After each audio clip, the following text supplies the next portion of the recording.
Welcome to the Digital Design Business Podcast with Dio. The DDB is a podcast series that provides proven insights into creative design, business, and digital strategy for individuals and organizations. You'd learn all you need to take your business from where it is to where you want it to be.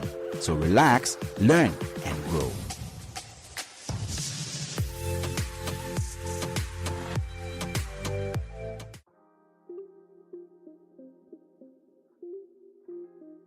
Welcome to the Digital Design Business Podcast. We have Fiyin Toyo with us, and she will be sharing with us key insights on product innovation and the peculiarities of the Nigerian market. Welcome, Fiyin Toyo. It's nice having you on our session today. Thank you, Dio. It's a pleasure to be here. Yeah, thank you very much. Can you give us a brief introduction to your work, what you've done, and now we can basically be inspired by that? Thanks for the opportunity. So as you said, my name is Fiyin Toyo. I work at GlaxoSmithKline Consumer Healthcare as a marketing manager. I cover East and West Africa, so I cover about 10 markets within Africa. I basically manage the end-to-end marketing and innovation for the world's number one dentist recommended brand for sensitive teeth, which is Sensodyne. So I manage Sensodyne, the portfolio, Sensodyne toothpaste, Sensodyne brushes across Kenya, Nigeria, amongst other markets like even Mauritius, Madagascar, Uganda, Tanzania, Rwanda, Ghana, Gambia, and so on. And my work basically entails innovation. So most of what I do is rolling out new products within the Sensodyne portfolio or upgrading our formulations of existing products and so much more. Over the last 3 years, I probably rolled out 8 different innovations, if I'm not mistaken. And it's something that I'm very passionate about. I have over 10 years experience in marketing in Nigeria, West Africa, East Africa, and Europe. But I'm also passionate about people development. So I'm the founder of Empower You Career Consulting, which is a company that helps people realize their career goals. That's me in a nutshell. That's a whole lot. Thank you so much for taking time out and being with us. All right. Based on my experience and discussions I've had with colleagues in the marketing and advertising space, a lot of people tend to think that the Nigerian market is unique in such a way that, there isn't so much room for product innovation. And a lot of them normally tilt towards just working on their price because they believe that, Nigerian market price is king. So can you tell us, what product innovation is and why it is important for the Nigerian market? All right. Thank you so much for that question. So the first thing, what is product innovation? Product innovation is basically the development or design of either new products or changing the design of existing products.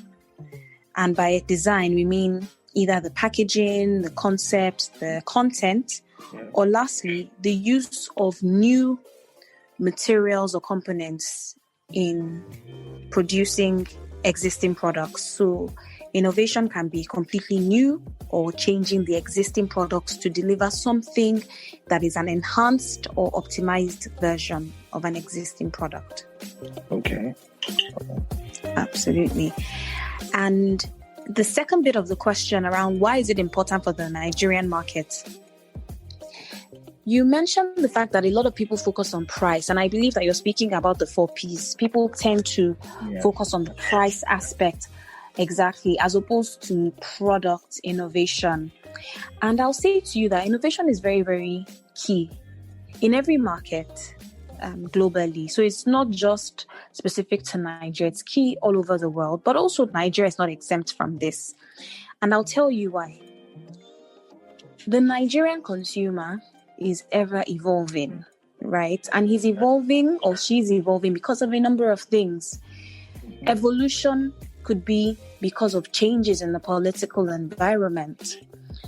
And that's where innovation comes in. And I'll just give you 6 examples. If you look at the context of Nigeria, when you see changes in the political environment, let's say we're having issues, there's a new government, and new government comes up with new legislation and says we can't import materials. It means that as a business owner, if you've been importing raw materials, then you will probably need to innovate and move production of your products locally. That's why you must always innovate. The second thing, let's look at economic factors. Right now, we know that we've had issues with oil price dropping even to the negative. Yeah. We've seen the Nigerian naira against the dollar has fallen. When we could buy dollar at 360, 350, now it's going for 475. What does this mean? And then as of November 2020, I believe that inflation was at about 14.2% or so. It means that the cost of living is a bit more expensive for the Nigerian consumer. When I bought a bag of rice, maybe 3 years ago, it was 10,000 naira. This year, I checked, what's the price of a bag of rice? It's almost 30,000. Yes. So you need to innovate to develop products that hit this Nigerian consumer, because a lot of other products are fighting for that same share of wallet. Things are getting more expensive. So what does it mean for you? And you can see the rise of small unit packs. I'm sure you'd have seen that there are a lot of drinks that are in sachets now, toothpaste is in sachets, so many things. That's innovation, because the Nigerian consumer is becoming even more price sensitive than before, because cost of living is much more expensive for him. That's why it's important to innovate. And I'll just give you, I said 6 examples, but let's look at time. Let's look at the social factors. Things are changing.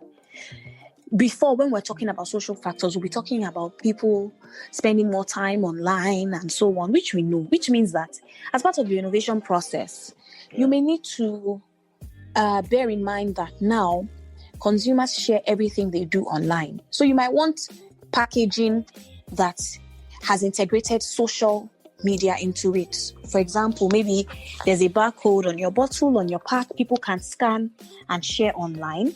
That's an example. Or let's look at the pandemic. Now we see less people gathering in social events, or people are having to wear masks.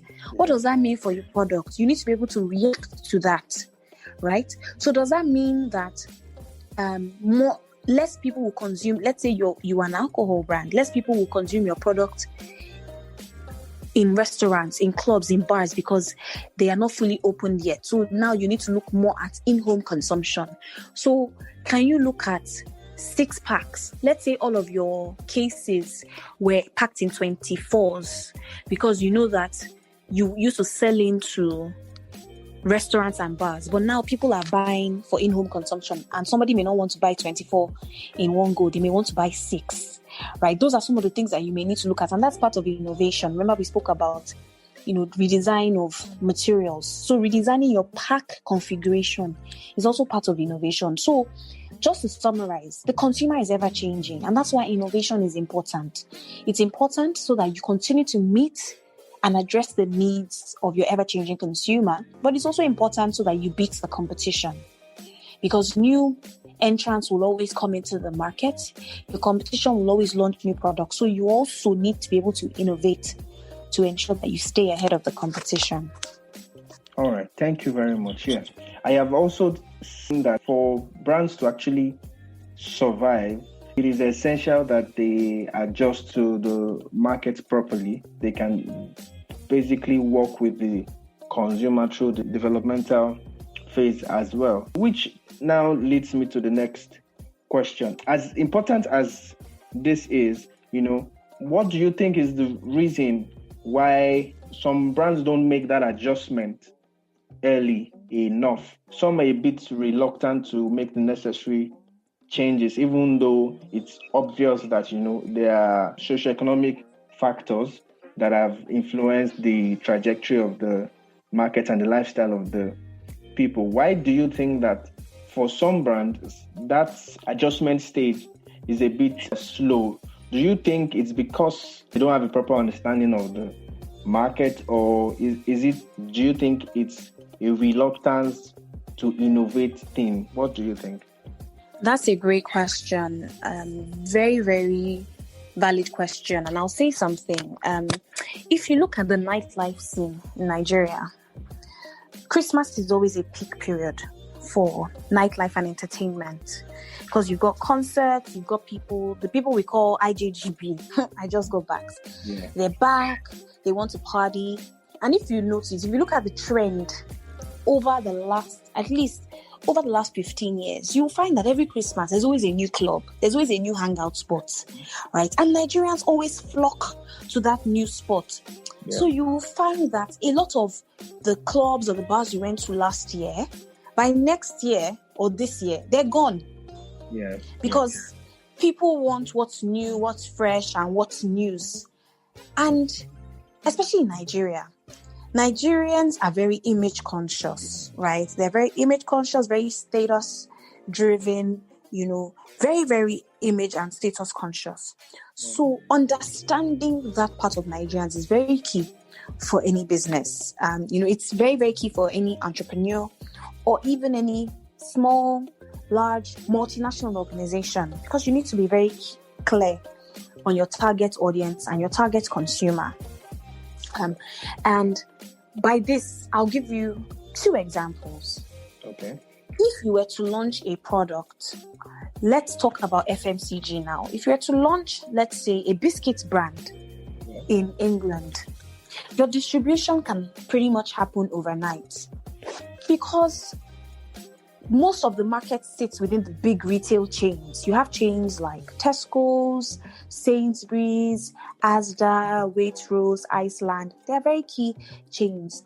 And in every neighborhood, you will see those big chains. In every neighborhood, you will find them.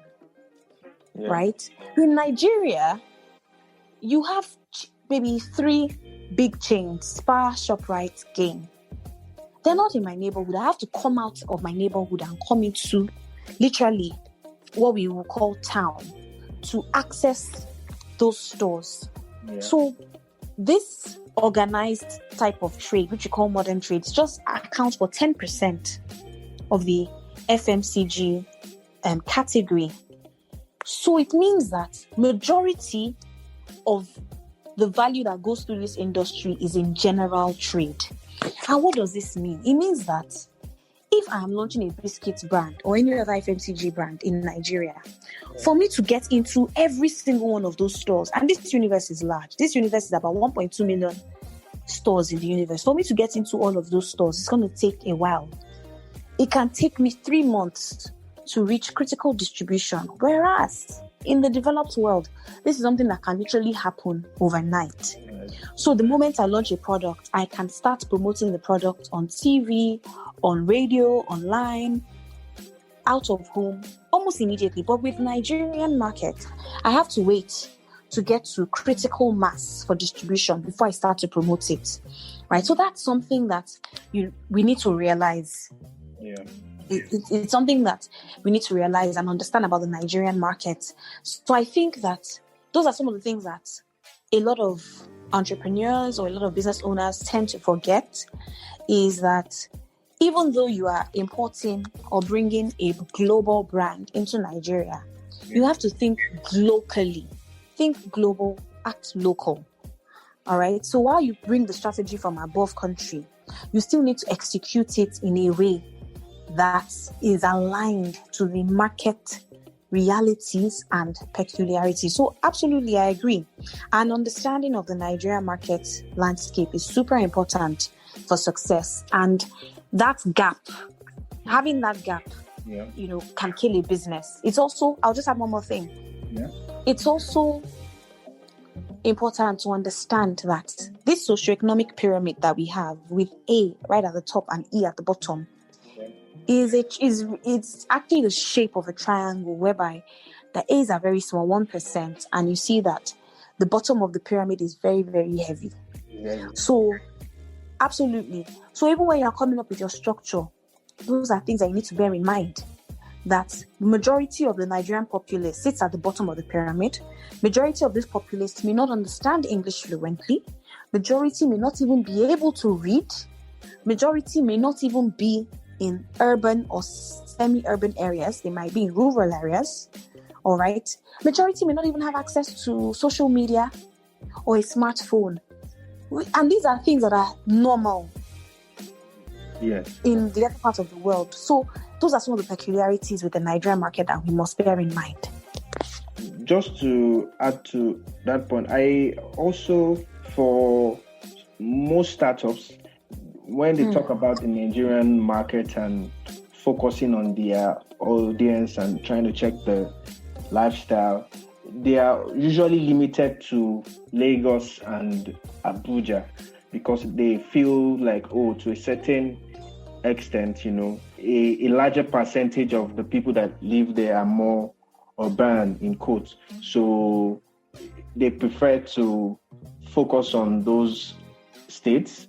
I totally agree with your point that, it's essential to basically understand how the entire market landscape works in order to survive as a business. What is the process? So if as a brand, I have a product, how do I basically make it adapt to the current changes? Okay.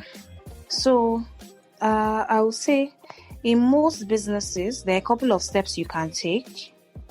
It's usually a 5 to 6 step process. So what I'll say is that the first step is your idea generation. All right. Okay. So which is more or less, research, basic research and conception. So speaking to consumers, going into the market to identify what we call white spots. So gaps in the market, areas that have been untouched. So once you identify what those gaps are, then the next step is, coming back and doing some screening, like some sort of selection. At this point, what you're doing is weighing the pros and cons, looking at, because I'm sure you would have identified multiple white spots. Yeah. So, the idea behind this is now taking the time to read out ideas, the ones that lack potential, the ones that can be fruitful, just going through some sort of evaluation process at this point. And then the next step, I would say, is developing your concept. Okay. So at this point in time, I'll give you an example. Let's say that what you do is soft drinks, and you've identified that there's a gap for healthy soft drinks and nobody is really owning the space. So at this point in time, you're working with different stakeholders. You're working with the factory to develop different sort of concepts for your new line of healthy drinks. What you were doing before was fizzy drinks. So now you want to introduce a new line of fizzy drinks. So you're coming up with the product concepts and development, so you look at the liquid, you look at the packaging, you come up with the concept and you then share with the business. Mm-hmm. At the same time, you're developing a business case. What's the cost going to be? The cost of production.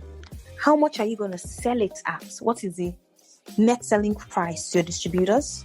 What is your recommended retail price? What's the gross margin of the product? What's the route to market for the product? How are you going to sell it? How many consumers do you think? So you come up with a business case, 5-year business case for how good the brand will be in terms of number of, let's say, cans you're going to sell, the resulting value, the gross margin, all of that for 5 years. So you're developing the entire business case and product, and you seek approval from the business. Once the business gives you approval, then that prototype, you can develop it and go ahead. In this case, we're using FMCG. You must then register with NAFDAC. Okay. Because the food and drink is a category that is food, drink, drugs that is regulated by NAFDAC. So you go through the process of registering with NAFDAC. Once you receive your approval, then you go into the process of commercialization, which is bringing the product into the market. So once you get your NAFDAC approval, then you list your key distributors. Which distributors are you working with across Nigeria? You send them samples of the product for them to be aware of so they can list it. Once you have their buy-in, you educate them on the product. These are the 5 benefits. It's rich in protein, rich in fruits, omega-3. It has, citrus fruits, all of that. The USPs, you train your distributors, you train your team about it, and then you launch at that point in time. So you now start shipping your product to distributors, wholesalers, retailers, down to the end consumer. At the same time, you must roll out some support in terms of going to the different divisions across Nigeria, not just Lagos, creating fanfare amongst the traders that the traders buy. Your traders don't buy your product, the consumer will never be able to find it. All right. So you must create fanfare with the traders so they can list the products. Then you must create demand at the consumer end. So that when they get into the store, they can see posters, they can see shelf strips, they can see maybe even brand promoters introducing the product to them, giving them free samples.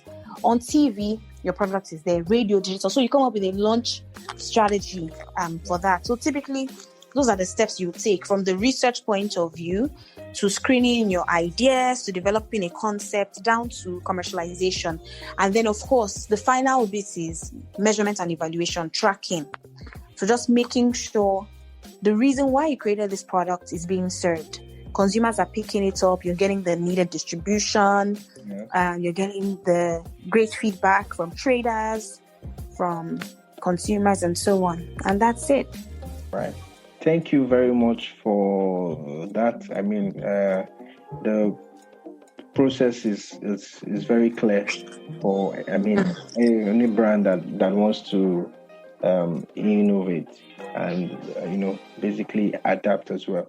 Okay, so can you share key lessons from your personal experience?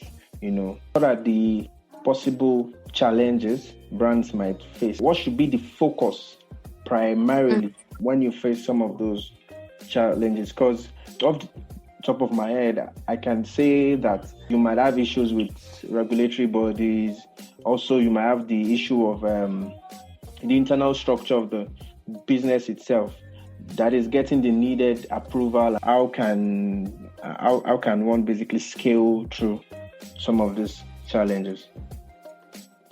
Thank you for that question. So there are so many learnings I've gotten and a lot of challenges that you may encounter, but I'll just share the top ones that come to mind. I think the first thing is, when developing a product innovation, don't think, even though marketing or innovation will champion the process, it's not an activity that should be done in silos. Everybody must feed into the process, from supply chain to regulatory, quality. Everybody, from the sales team, everybody must be a part of the process and align. All right. So one of the key learnings that I've taken is that you don't work on innovation in isolation, and then when you are done, you come for the presentation. Okay. All your key stakeholders must be aware from the start that this is what we want to do. Feed into this process. What do you think? Is this the right pack size? Is this the right price? So at every point in time, at every gate, we call it gate, at every gate, you must get a nod from your key stakeholders across those key functions. Otherwise, if things go bad, the finger will be pointed at you. But if everybody works on the activity as one team with one voice and one vision, if things do go wrong, then at least you had the team's effort and it was a joint decision. Yeah. And that is easier to manage. So get everybody's input on things. The second thing that I'll say is, plan early enough and give yourself what we like to call a buffer. Nobody would have predicted coronavirus happening this year. A lot of ministries were shut. NAFDAC was shut. Yeah. So if you had put, for example, a timeline for this year's launch in second quarter of 2020, when NAFDAC and the likes were shut, then that would have put your business under pressure. So always try to put a buffer into your innovation plans. At the beginning of an innovation process, there's usually a meeting called a joint planning session or a kickoff meeting. This is when all the stakeholders feed in how long each key element will take. For example, registration with NAFDAC, listing with customers, and so on and so forth. Once you do that meeting, just put in a buffer of time so that you don't put yourself under pressure. That is a learning that I've taken. And then the third thing that I'll say, especially for those of us that are in marketing, is start thinking about your launch plan early enough. Don't wait till the last minute when you're now scrambling together trying to put a launch plan, because anything can happen. So work on a launch plan way before the product's about to launch so that you can present it to leadership team. You can get their buy-in early enough so your plans are ready. Yeah. And once the product is ready, and once it's time to push the button on launch, you can do that. Those are some of the things that I'll say. And of course, dealing with suppliers, dealing with regulatory authority like NAFDAC, and so on and so forth. There might be challenges, there might be rejections, there might be back and forth. So just rely on the regulatory specialists, the regulatory team, or a third party that will handhold you, the experts, which is why it's important to bring on such people from the beginning of the project so that they can always advise. Because a lot of time, what happens is when it's time to register the product, that the marketing team will now involve regulatory, when they should have been involved from the very beginning. Very beginning. Yeah. All right. Thank you very much. On a final note, so what is your advice for startup looking to innovate? Alrighty. So the first thing is that innovation should actually be a win-win. It should be a win for the end consumer and a win for the business. So innovation should help to drive incremental sales or incremental gross margin. At the same time, it should deliver a better experience for the end consumer. I think once people remember that, then you remember and it reinforces why you are doing it in the first place. If you are not going to deliver any added benefit to the consumer, don't do it. If you're not going to deliver any added benefit to the business, then don't do it unless it is a regulatory mandate. Apologies for that. Unless it's a regulatory mandate. So that's something to bear in mind. And I think the other thing that I'll say is everything you do as a startup or as a marketing person should be rooted in data. You cannot innovate a product because you feel like it will work or you feel a certain way. You must have data to back it up. If you do not have the data, do not go ahead. The data can come from your consumers. You have customers in your business. You have consumers in your business. You can do research with them. Ask them how they feel about certain products that you already have. Ask them what you could do to improve. That's some of the data that you can now use, that you can validate and use to innovate. But don't just come up with concepts based on how you feel or what you saw somewhere. You need to validate those ideas with actual concrete feedback from consumers, and that will help to guide you. Okay. All right. Thank you very much for everything. The key message that stood out for me is that you cannot innovate in isolation. You must basically carry the entire stakeholder groups along so that you can ensure that whatever it is that is coming out is better, and then the feedback that you get at the initial stages are key to actually increasing the chances of creating a successful product. All right. Thank you very much for joining us today on our session. We look forward to having you again. Maybe we'll talk around marketing and and branding or something along those lines. But definitely we would have you again. Thank you very much for taking time out to join us today, and we really appreciate it. Thank you so much, Dayo, and thanks to everyone that's tuned in. I've had a great time here, and I look forward to joining you again. Thank you.